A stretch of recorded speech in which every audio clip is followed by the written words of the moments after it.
How you guys doing? Should I lift up the camera just ever so slightly? I probably should. I probably should. That's really nice because right now, I realized that I was being kind of dumb, and I probably should. I'm gonna lift up that camera ever so slightly. There, I get a little bit of headroom.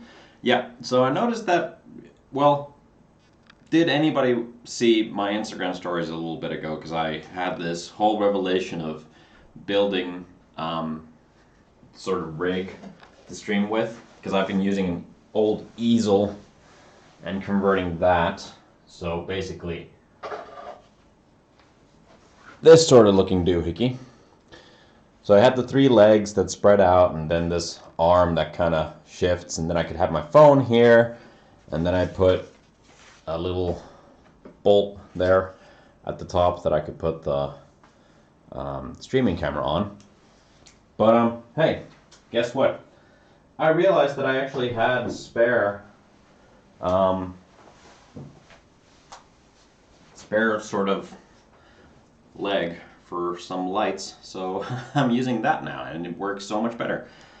Hey there, King Marco. King Mark or King Marco? I don't know. Anyway, today we are going to be working on, well, I should show you with the neck on first.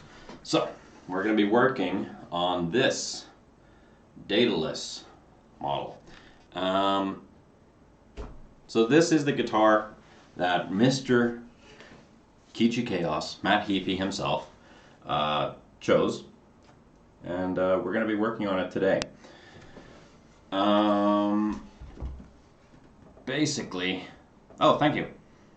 Basically, I have one deadline that I need to finish this upcoming month, and once that's done, I can actually properly crack on with this guitar. But I needed something to stream, and I got my Wellerman t-shirt in the mail yesterday, so I thought it would be only appropriate that I work on Matt's guitar today on stream.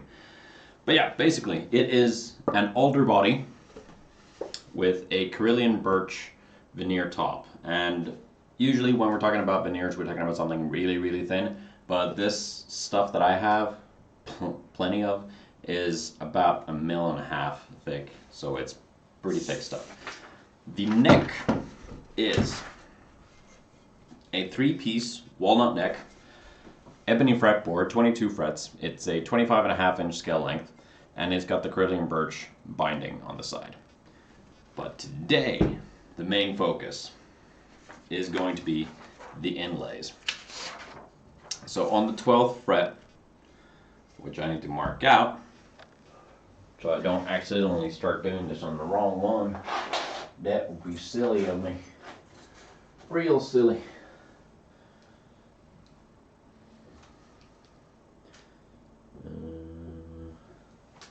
Yeah. So 1, 2, 3, 4, 5, 6, 7. 1, 2, 3, 4, 5, 6, 7, 8, 9, 10, 11, 12. 12th fret. So that's there. I am going to, at the same time, film this stuff, not just for the stream, but for upcoming videos. I need to film some of this stuff.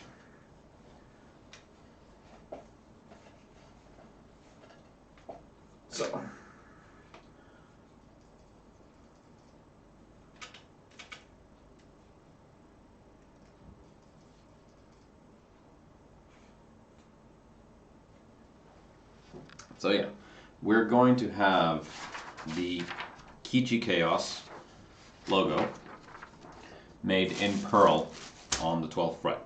And just a little bit ago, I was on Matt's stream and I asked him whether he would just want it sort of small, so it's on the 12th fret only, or whether it would be a little bigger and it would go sort of onto the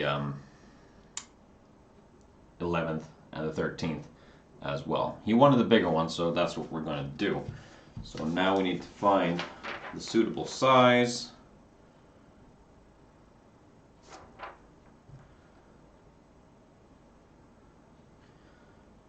say that that looks pretty good.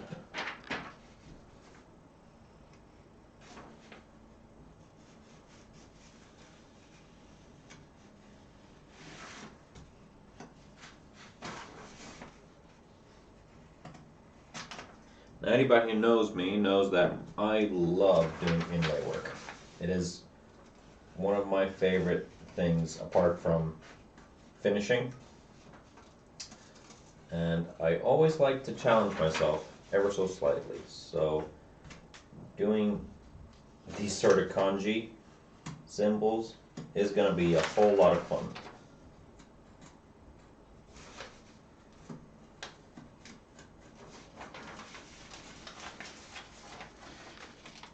I gotta admit that right now I am really missing my favorite scalpel blade. Yes, I have a favorite scalpel blade.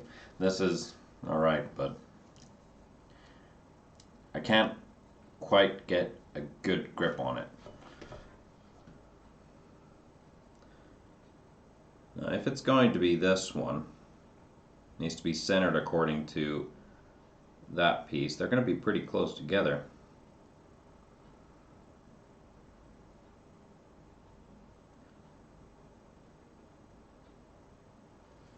But this does need to come a bit closer. Where's my tape? There's my tape.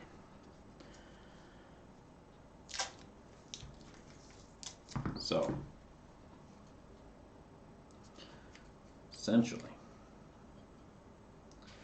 what we are looking at here is getting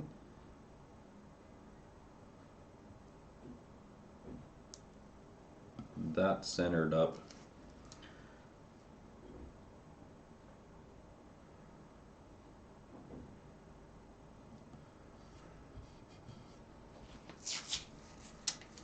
And then this part centered according to that. The thing that makes it difficult is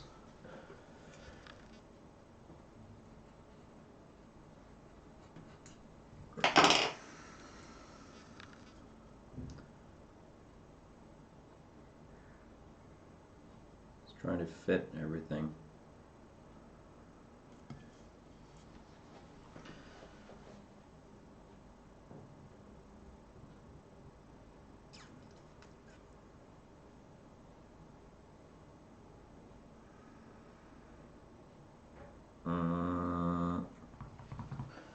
I need some fret material so I can actually check what that's going to look like. Give me a sec.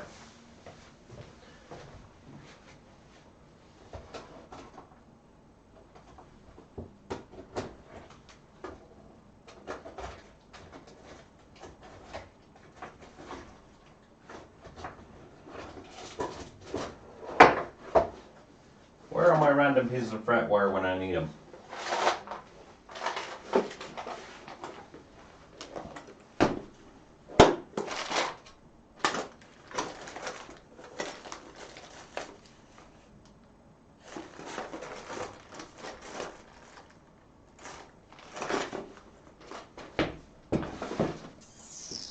Not there.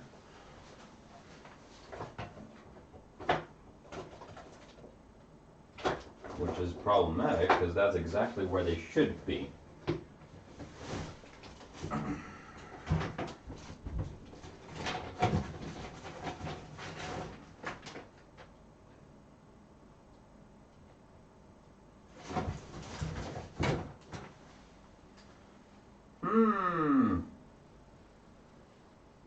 Off to a great start here. Oh, I found it.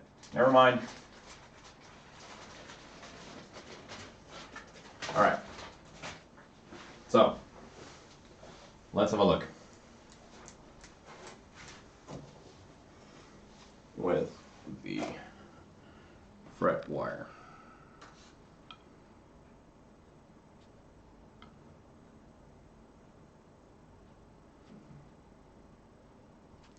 I'm going to take some pictures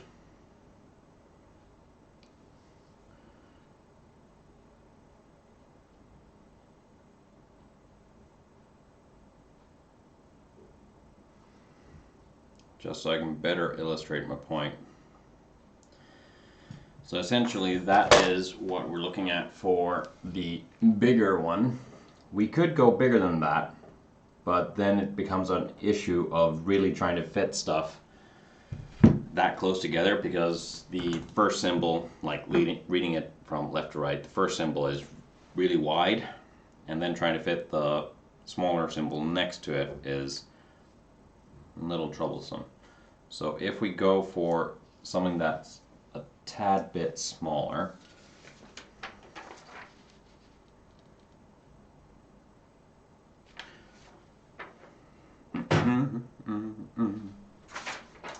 that's what I've been using.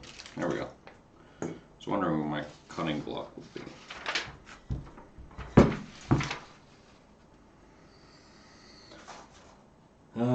Yeah, those are all a bit bigger. Now, this is the smallest one that I have, so I will try this out for size, and then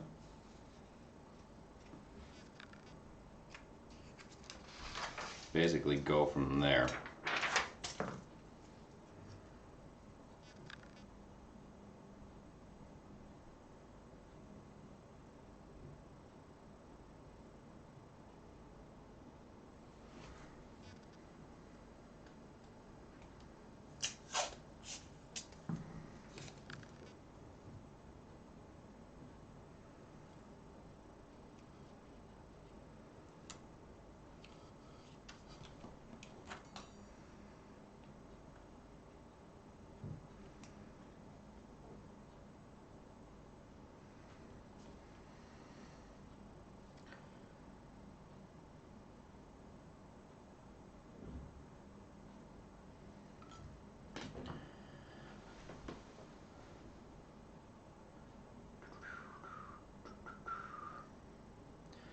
Alright, need to ask Matt for his opinion on this, depending on what he thinks.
Matt is currently streaming, so it might take a while for him to actually answer, but you know, I want to make sure that I keep in communication with him about design on his guitar. I do the same for any person ordering a guitar from me. Oh yeah, of course, need to make an Instagram post. Currently live on Twitch, so come and hang out. We're working on Matt's Daedalus today, and working on the inlays.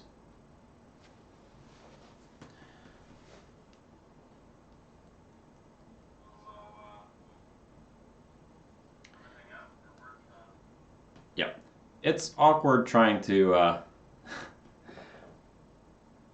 make Instagram posts and work at the same time, but yeah.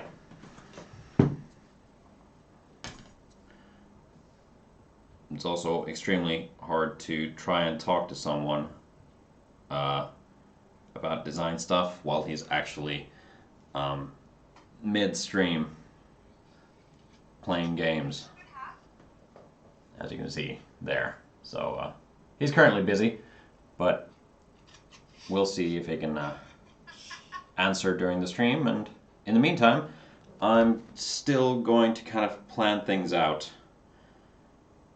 to the best of my ability.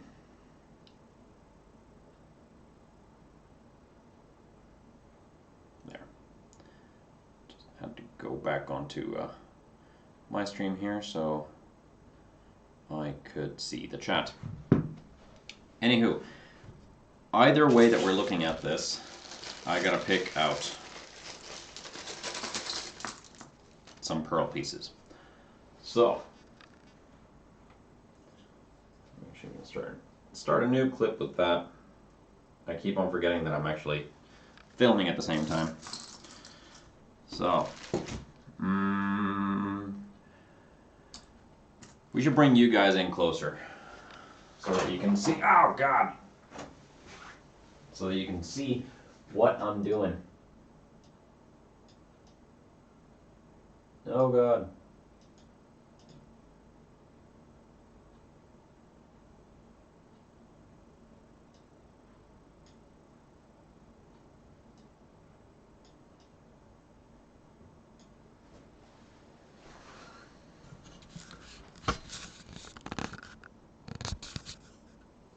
All right. So, okay, that's abalone. We're not going to be using abalone for this. That is pretty nice. That's pretty cool. Those are pretty nice. That's got a weird sort of bubble on it, but all right, let's try and figure out what kind of pieces we would need to make this happen. Now, this inlay is made up of 3 different pieces currently. So there's the top bit, then the middle bit, and then the bottom bit. And there is no point in trying to make all of that out of just one big chunk because they're 3 different pieces. So we're gonna pick and choose some favorite bits. The other side, that's relatively easier because it's just one thing. Right. Oh, that's sweet. It's got a pretty cool pattern on there. I'll show you as well.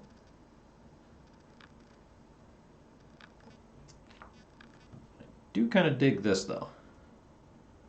We could use this for something. But that bubble is something that kind of concerns me ever so slightly. Oh, it's not really focusing.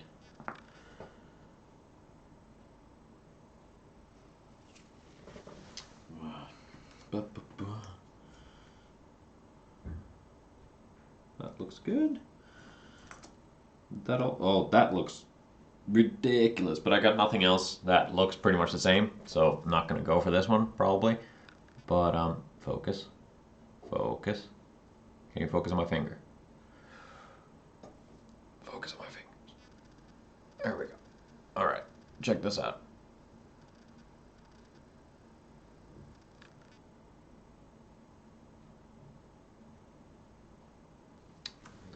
Well, you saw some of it, maybe, but it's got some pretty crazy bubble type effect on it.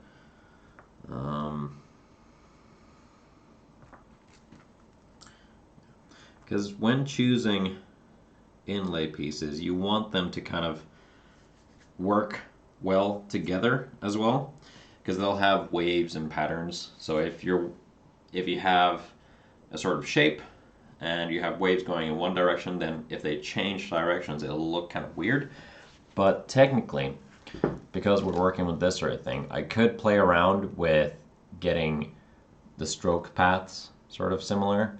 Technically, I could make this out of 4 parts, so I have that part, then I have that part, and then I have this, and then I finally have this part. That could work. And because it's made up of 3 parts, I could also make it fit a little bit better onto the fretboard there.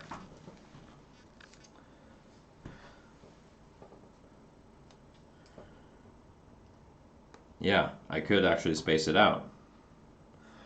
That would not be a bad idea.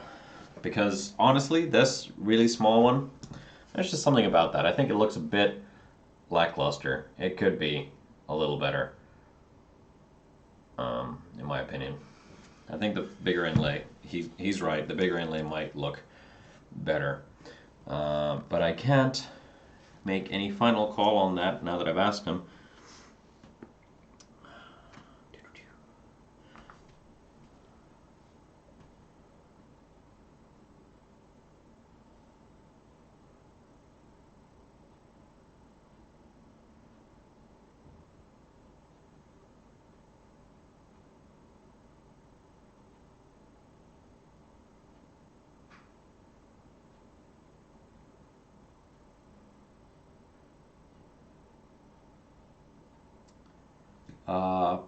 God, what do you call it? There's is it symbol? Kanji symbol? Character. There we go.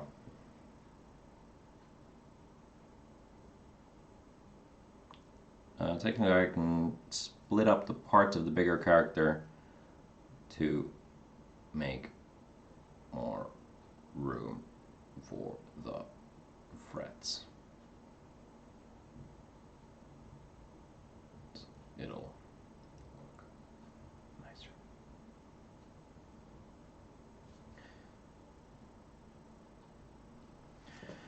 Anyway, now if I do that, that would actually be very beneficial. Let's have a look.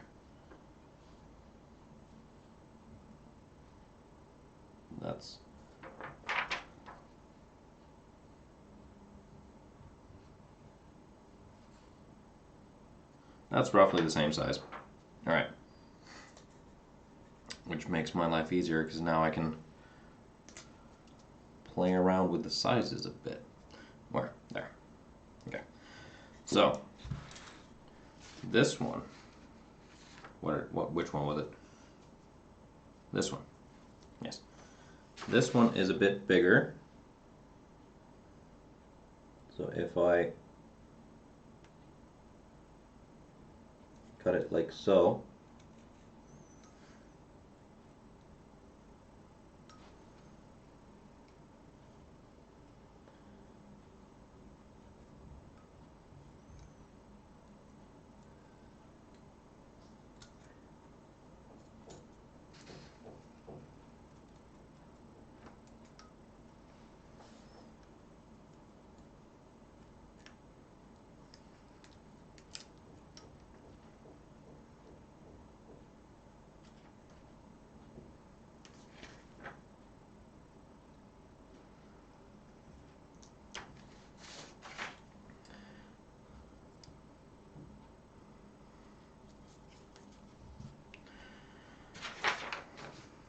the next part that's already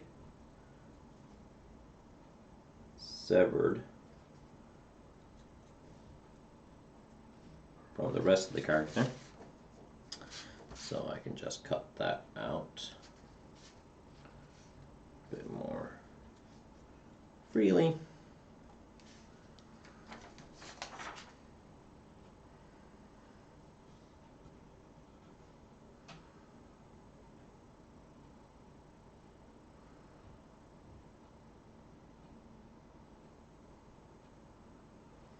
There. Then the bigger guy.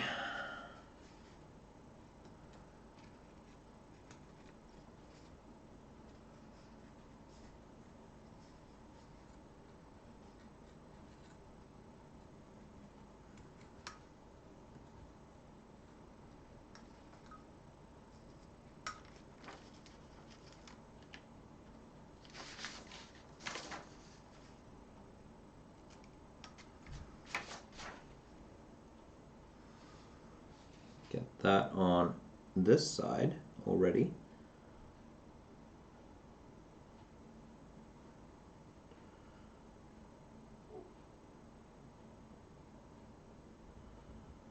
Oh, wait, yeah, that needs to be pretty low down. That needs to be there. That needs to be there.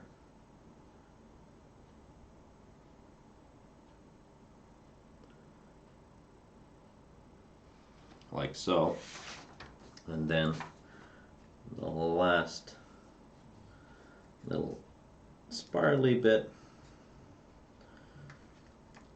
I realize my main camera is actually pointing at something completely different to what I'm doing.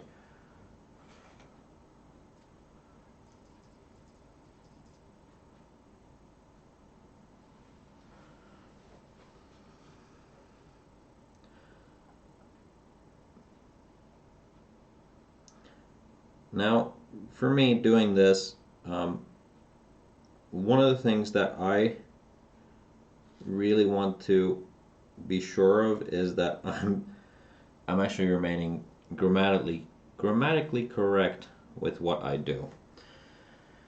Because if this doesn't actually make sense, then what is the point?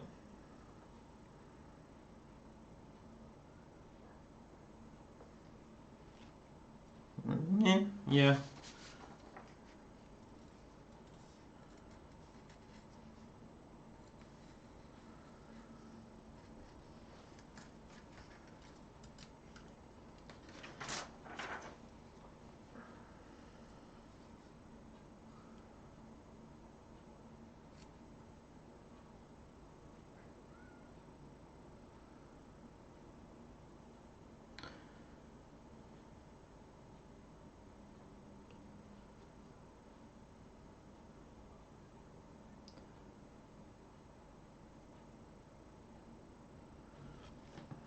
There.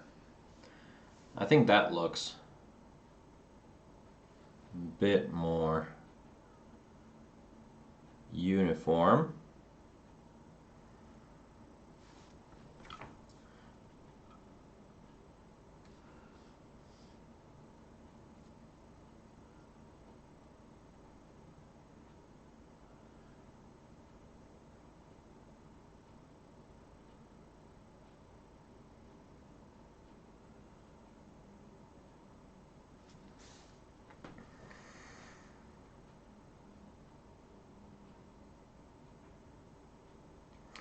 This is probably not the most interesting stream to be watching right now because I'm really trying to figure out how to get everything sorted. But I'm going to take a picture of this. So, just to give a kind of idea for future reference. And we're going to start figuring out the pieces. So, first one will be this.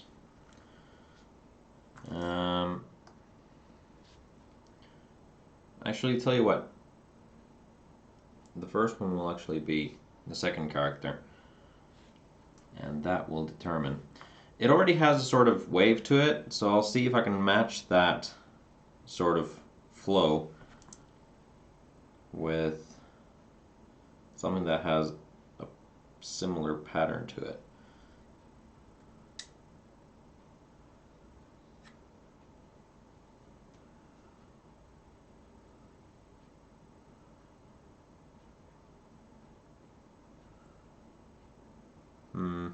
Maybe.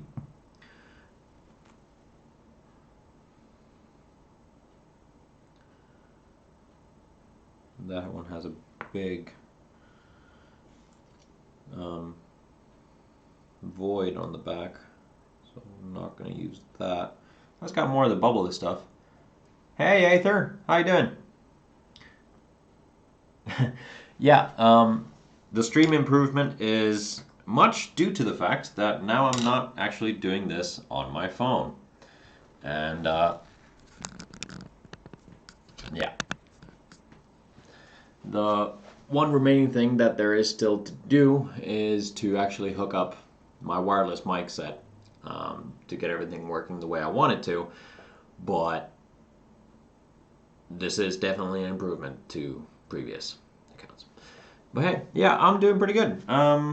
Working on trying to figure out how to get these inlays sorted. basically, I have been asking Matt about details, but he's currently streaming, so that just means that I'm not getting answers to questions in real time, which is completely fine. He's got better things to do than answering my questions about this stuff. Might want to use that for other things. That's pretty nice. So right now I'm just trying to match pearl pieces to the inlays that I'm about to make. And because this has a sort of wave to it, I'm trying to match that with a piece of pearl so it'll look even better.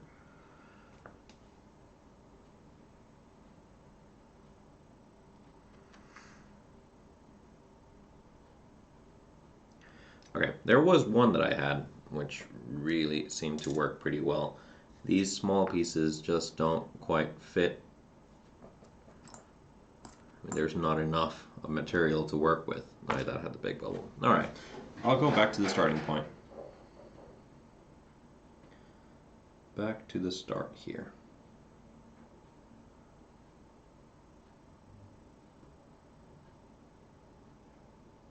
Yeah. I think right there is what I want. I need to patch a little cabinet for kindergarten where I do my internship. I still need to finish up my pine build, thickness the fretboard with router, and then cut the fret slots. Awesome, but you're doing your, see, I can't talk today. Water, my throat is parched. So the pine guitar is coming along though. That's good to hear. And pretty cool that you're doing cabinets for kindergarten. This is where it's gonna get really weird for you. See, I studied to be a wood artisan, so basically cabinetry.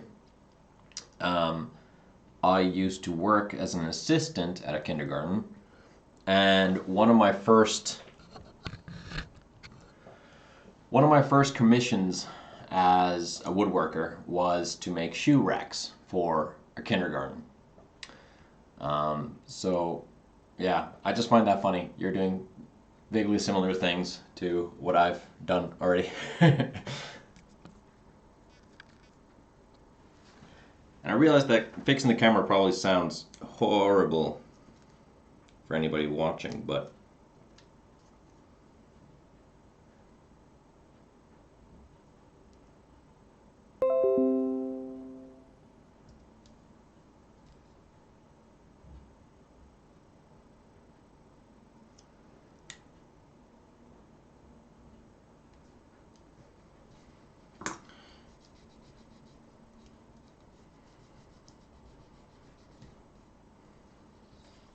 yeah, it does sound a bit too familiar, right? It's crazy. It's really funny, like how these things happen. Where, for instance, like with one of my oldest friends that I have, it's for the longest time, and we still do it, where something happens in the other's life, and then it's not too long up until it happens to the other person. Uh, and seriously, it gets down to very specific things to do with life in general, and we kind of live in parallel. Sometimes going a little bit ahead of the other, but it's nuts, basically, is what I'm saying. I realized I wasn't filming any of that on my proper camera, so I need to film some more.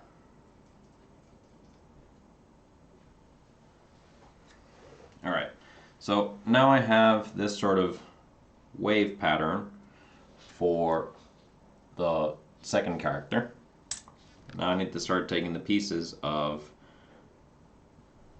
the first character and kind of matching a little bit more to fit the sort of theme. What I like to do a lot of times is use the same piece just so I'm not wasting material. But this has a big bubble on the other side. Don't know if you can make that out. I'll bring it in close. But yeah, you can see there's a little bubble. So that means that the material isn't evenly thick there. So it's a bit problematic.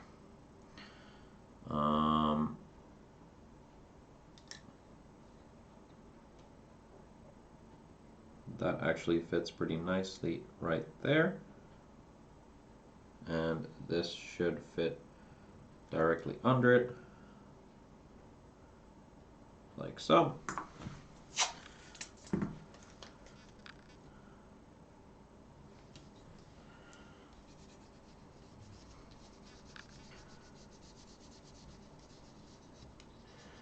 Okay, I have a question. When laying out the scale length in metric, how precise does it actually need to be? For example, the measurement 36.369. Do I mark it 36 even or do I mark 36.5? Basically, you try and get as close as possible. There's no way. I mean, you're marking things with a pencil, and I'm gonna start over, and I'm actually gonna take some of the zoom off here because currently, oh god, that looks bad. There we go.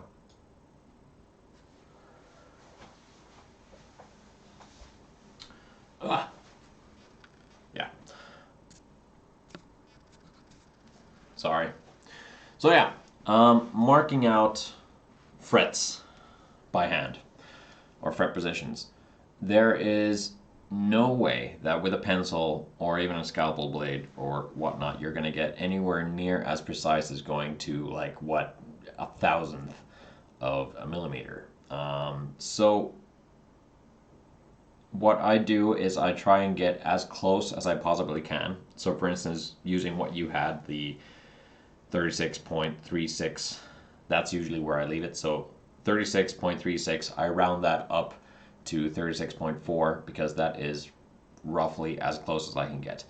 Then when I actually get to, so first I mark out everything with a pencil, and then usually mechanical pencil because they are a hell of a lot more accurate than just plain old pencil because you're not going to get it sharp enough.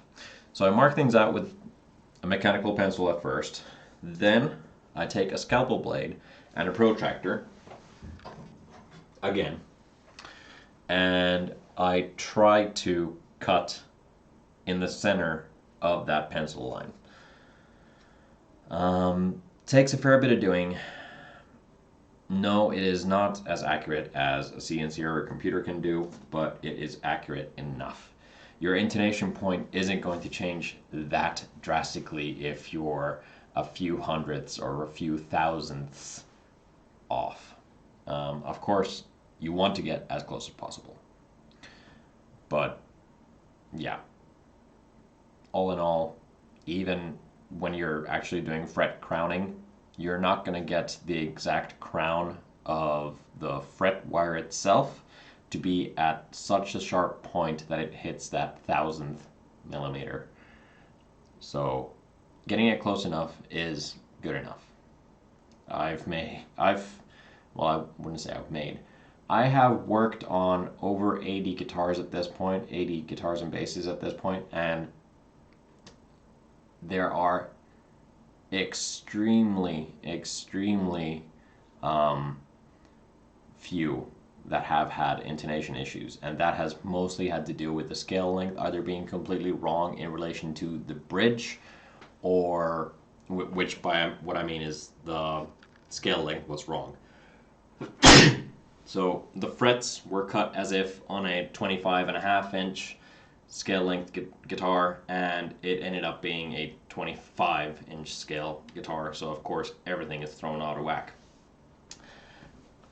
Fortunately, was not a guitar I built, but was a guitar that I have owned and still do own, which is something I should fix at some point because Yeah. It sounds great, but doesn't play that great. Yeah. Getting your frets as close as possible. That is the key. Do your best, is what I'm trying to say. The thing that really does help out a lot is a really good steel ruler, a meter long steel ruler, because these have very specific, very small, well, very specific. Of course, it's a ruler, it's supposed to be specific. But the markings on them are very, very clear, and it's a lot easier for you to find exactly where you need to be in relation to where you're cutting. I feel like I repeated a lot there, but I usually do. And yet, with all my tangents, with all my crazy stuff, people still watch my videos, so I guess I'm doing something right. And I guess I'm making sense to some people.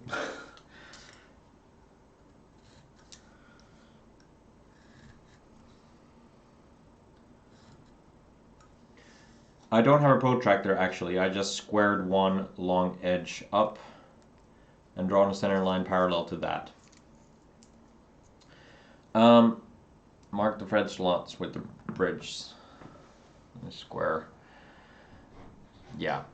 So I would really suggest that when you're doing or marking out your frets that you should use a protractor to actually get things according to your center line.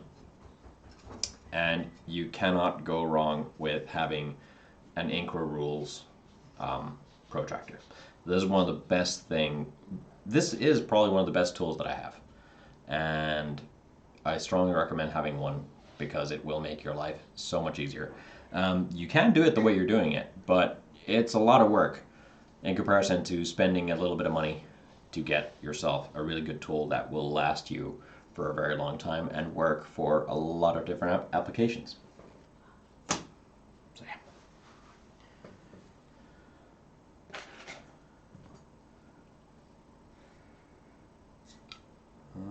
What was I doing? So I got that. Now, I need something for this.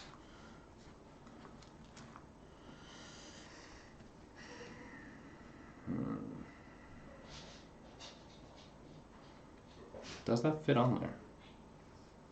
That does fit on there. Great. I'm going to use that. That actually looks pretty cool.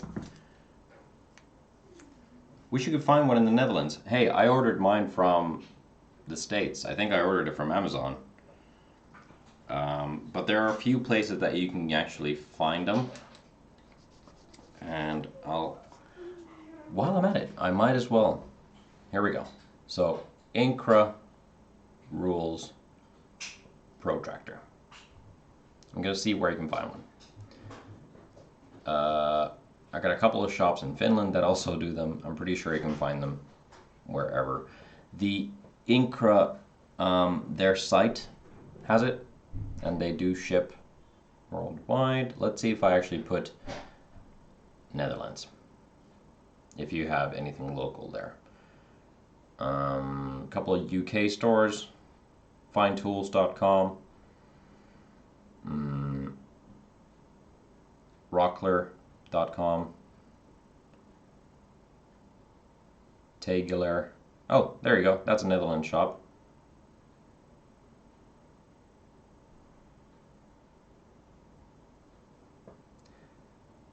So, there.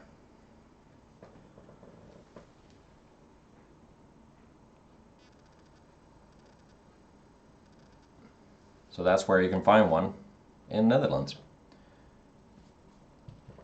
And by the looks of it, it cost, what was it? Just a little shy of 40 bucks. No problem. Seriously.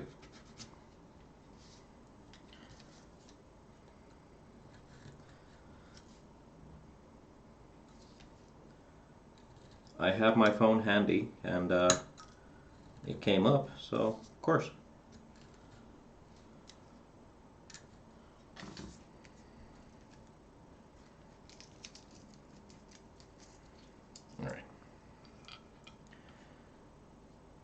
then finally this piece. Now it has a little bit of a spiral sort of thing. So let's see if I can actually find a spirally bit.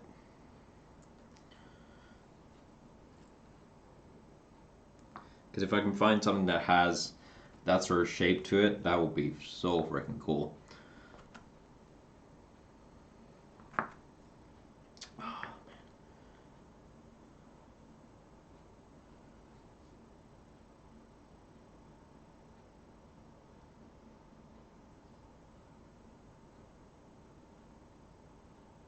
Oh, I think. What you guys think? That pretty cool? Come on. Trying to get this thing to focus is a royal pain. All right, well, I'll use that.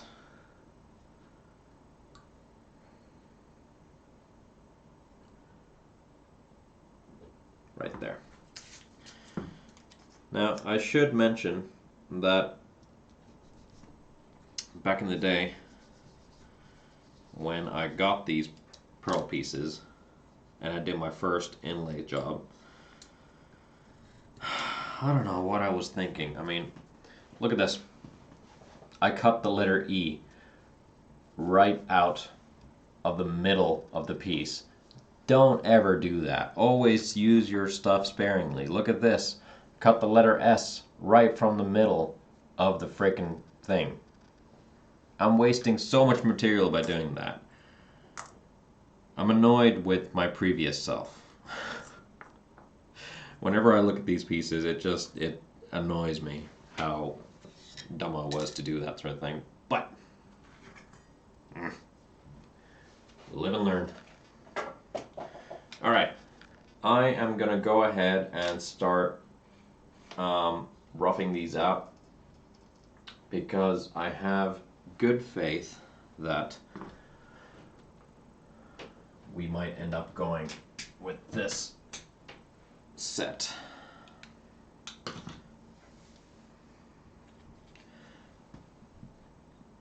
You know what actually scares me? Making the neck and routing the neck pocket.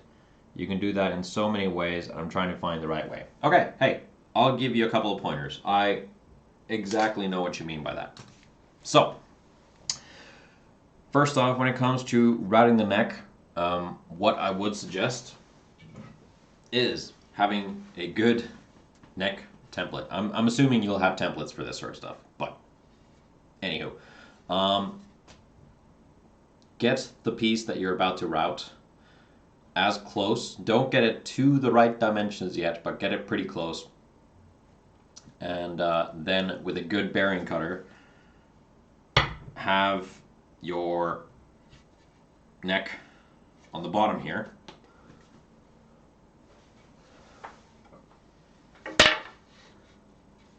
Do it like this. So have your neck at the bottom or top, depending on which kind of cutter you have. Top works fine as well. If you already have a fretboard, so having a, what is it called? Having a plunge cutter will actually enable you to get around here without removing the end of your fretboard. But yeah, and then just easy does it. Like really take very little bit at a time.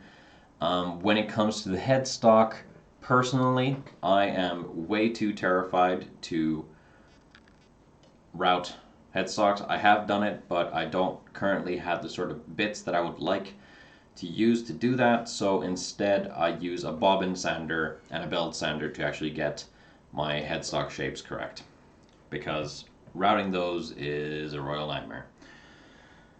When it comes to the neck pocket, now the neck pocket is something that took a very long time for me to figure out as well. But it is a very simple process. So first off, get your neck in place along the center line to where it is and mark it out with a pencil. just to get a rough idea.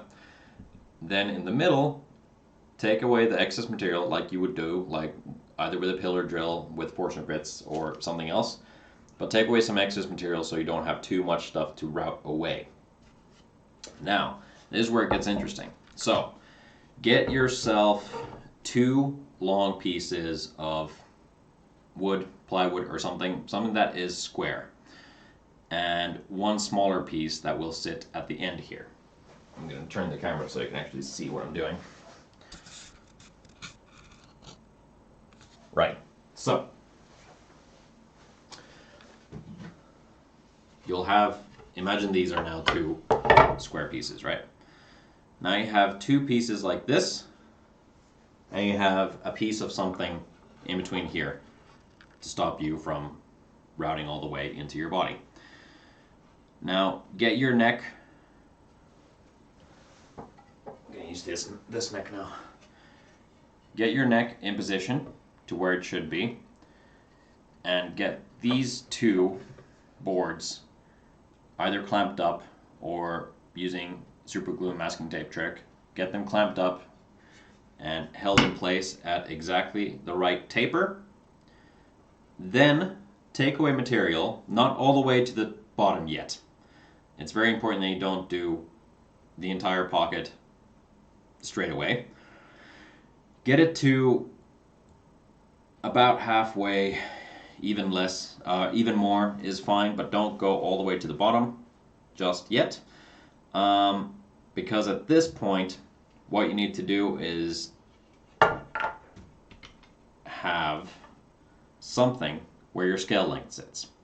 So for instance, on these prototypes, I have a 3-degree neck angle, which has meant that, oddly enough, I needed a 3mm piece of something at the scale length, which happens to be a piece of wood like this.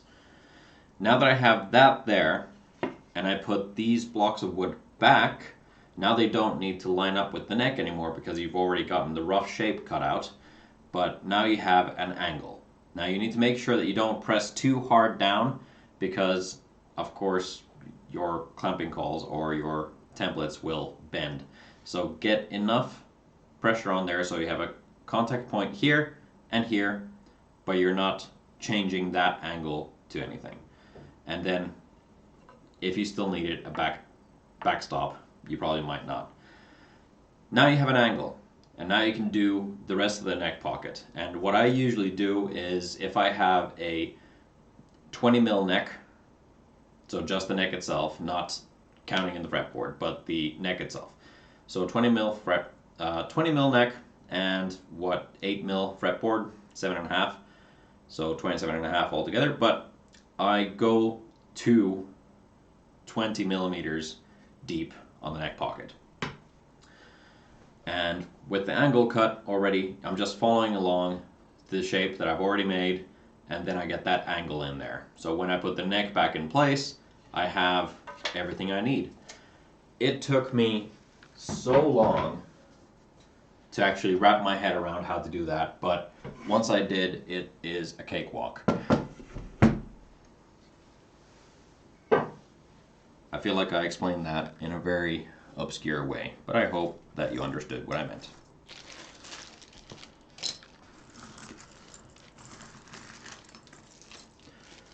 I actually have an angled headstock with a spoke wheel truss rod.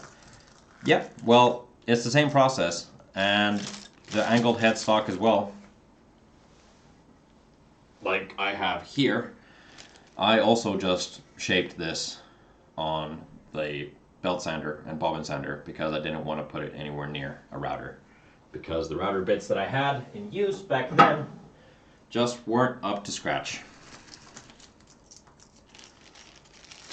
And then as for the spoke wheel, if you have that in the body, just make the sort of indent for it so that you can adjust it.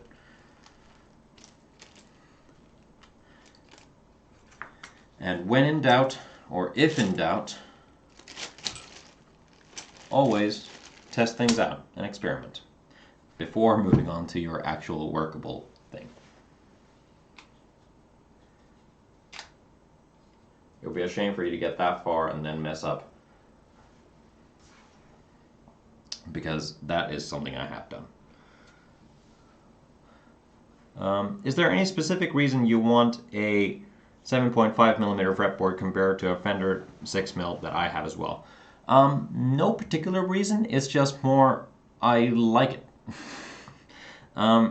There's something about it where psychologically as well, even though the necks might be exactly the same size. So let's say they're 20mm at one at the first fret and like 23 at the 12th or the 15th. Let's say the dimensions are exactly the same, but if you have a thinner fretboard, your neck feels, for some reason, it feels a lot thicker. It isn't, but it feels that way. And with a slightly thicker fretboard, it feels like the neck is slightly thinner, which it isn't. It is the exact same size and shape. It's just a psychological thing that we noticed at Crimson when we were looking at different fretboards and different neck sizes. But yeah, I guess mostly it's just something that I'm used to. I get a lot of feedback on my fretboards looking enormous, but honestly, I like the look of it. And yeah, I mean, I'll start off with having 8mm when I glue the thing on, but then I put the radius in and everything else. The thickest part of it, so the very middle of it, that's about 7.5mm, but it goes down with the radius. There's really not much to it. Personally, I think it looks nice, and it's something I'm used to. And those, you know, the sort of measurements, they've kind of ingrained themselves in my head right now. They feel familiar, is what I'm getting at.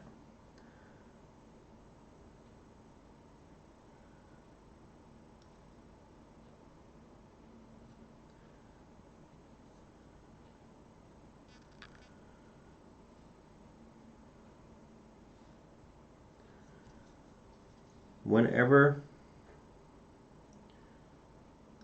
cutting through something with a scalpel blade, even though it's just masking tape and paper, don't try to cut all the way through on your first pass. Also, always use a new and sharp blade when doing stuff like this. Ah.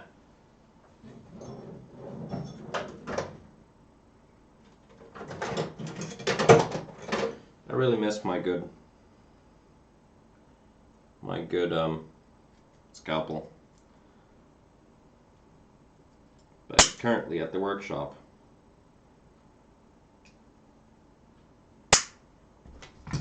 So a little bit of fine adjustment to get this working the way I want it to.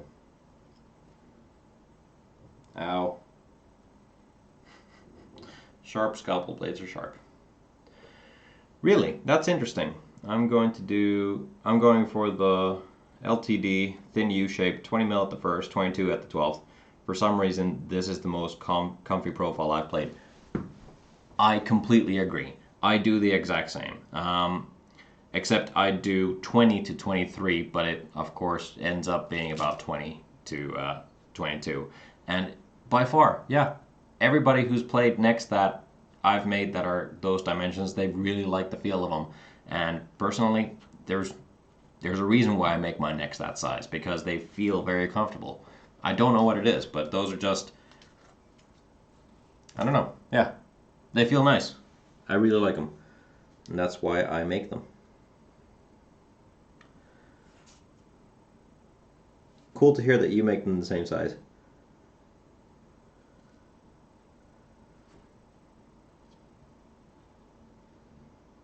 And once again, for me, it's a matter of previous training. because if I recall correctly, that is the same dimensions that we used at Crimson back when I worked there. And yeah, I really like those necks.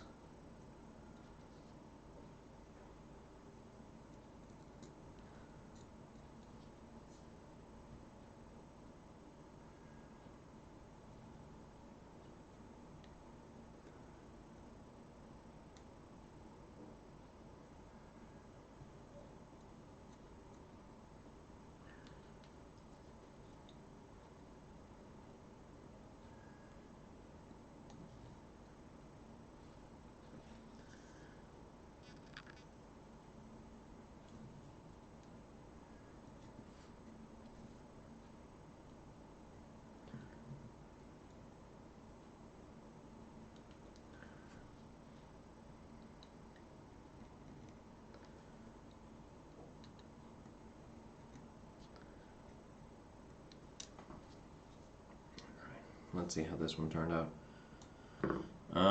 The initial cuts for something like this, they always get close, but leave a little bit of room to adjust after they've been cut out completely. Usually I end up going back and finessing with needle files up until I am 100% satisfied with how the inlay looks.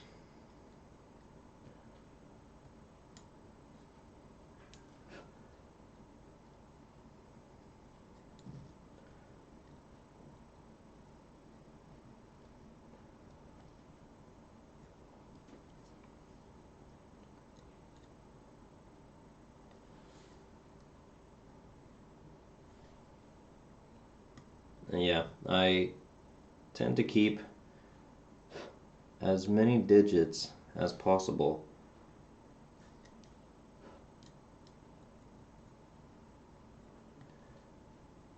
on the blade at all times,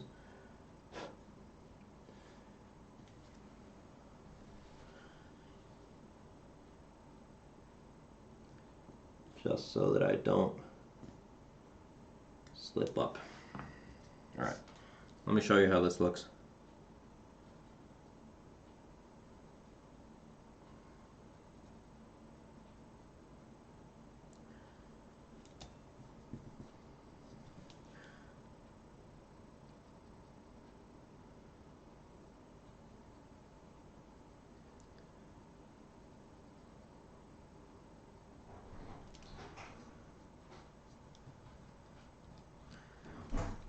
Well, I don't know if you'll be able to actually see it on the camera, but I'll try.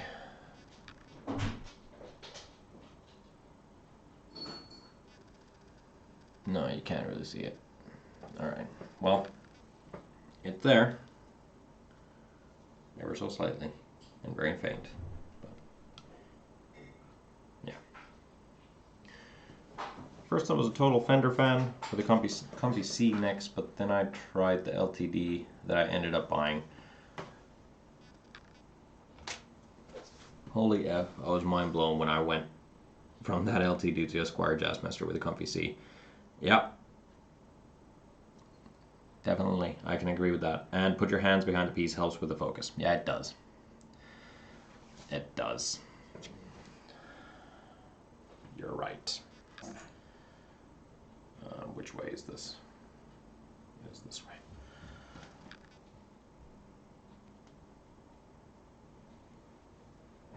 Ugh.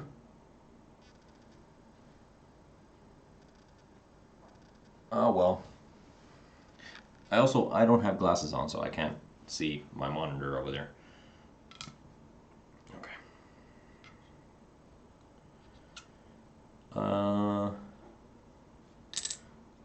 I think we're gonna do this one and then call it a day for the stream at least,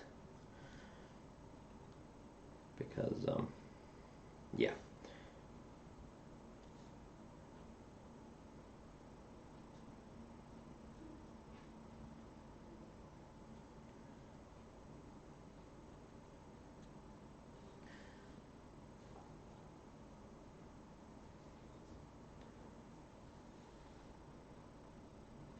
So this week's video that's coming out on Sunday is going to be another monthly wrap-up, and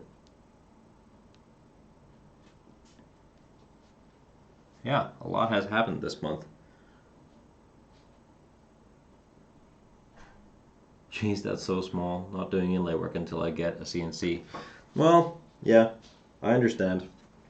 It's just, inlay is one of those things that I really enjoy doing. And more often than not, the smaller the thing I'm working on, the more interested I am in it. It's challenging.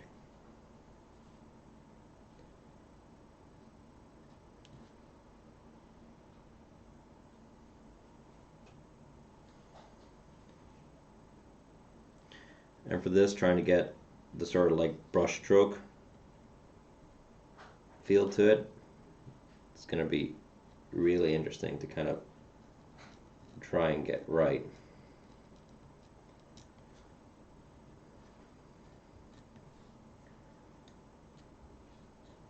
But yeah, there's definitely some inlay ideas and stuff that I had coming up where CNC would be the way to go, but I am, I don't know, personally not that into CNCs because I like to do things by hand. It takes a little bit longer, but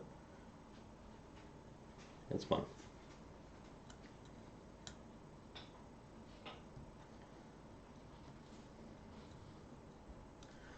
Alright. Got that part engraved. So it is time for me to kind of start closing out the stream. Oh god, come on. There we go. I don't know if you can see that. But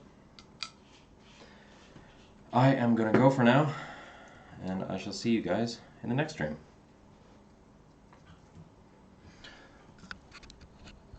Thank you very much for watching, and thank you for, once again, some excellent questions. See you guys on Sunday with a new video. Well, of course, there's a video coming out on Friday, which is just a highlight clip from a stream, but you know what I mean.